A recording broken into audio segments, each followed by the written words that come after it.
Hi and welcome to Helsdon Outdoors. Today I'll talk about maintaining your hammock. Now, we built this hammock to last. We really do want it to last a lifetime. That's the only sustainable way of making things, we think at least. But there are a few things that you should think of as well when you use the hammock, and the most important thing is not to put pressure on the spreader bars. The spreader bars are made from aluminum and they can withstand a lot of pressure from side to side, but not in the middle. So let's see what it looks like. Here we have the head end spreader bar, and we actually do have a warning, a label saying do not pull on crossbar in English and French. Since this is a Canadian product, we of course have it in French as well.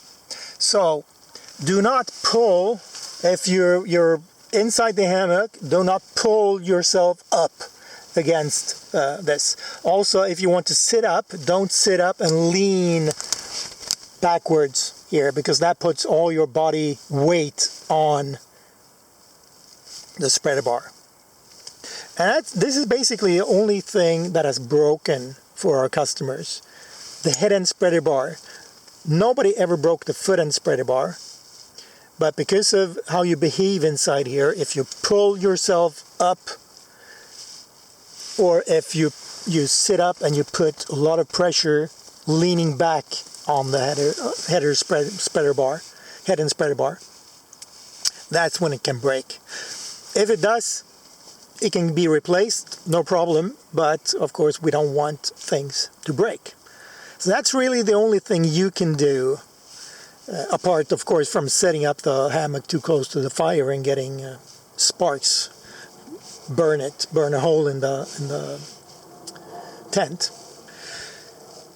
One thing that you should look at maybe once a year or so will be the bolts that attaches the spreader bar to the hammock. Let's go outside and see if I can show you what it looks like.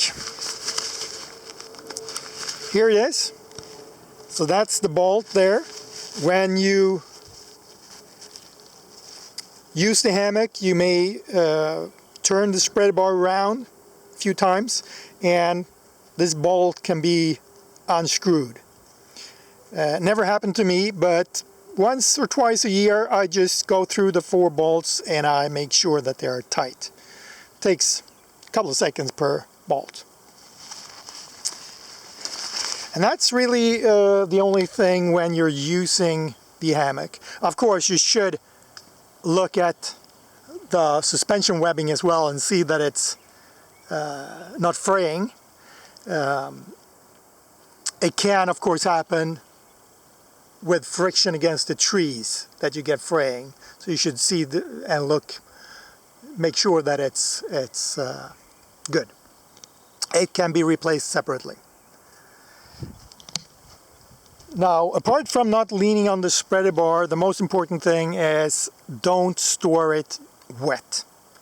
If you're out and if it gets wet, hang it to dry before putting it in the storage bag and in your garage or whatever you keep your hammock.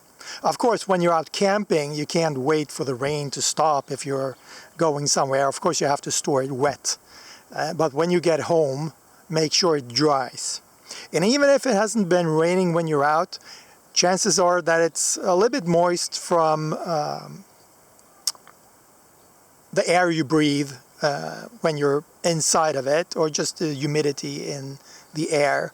So normally hang it for 24 hours when you get home before putting it in the storage bag. And that's really it. Don't lean on the crossbars or the spreader bars. Make sure that the 4 spreader bar bolts are tight. Make sure the suspension webbing isn't fraying because of friction against the trees. And don't store it when wet. Happy camping!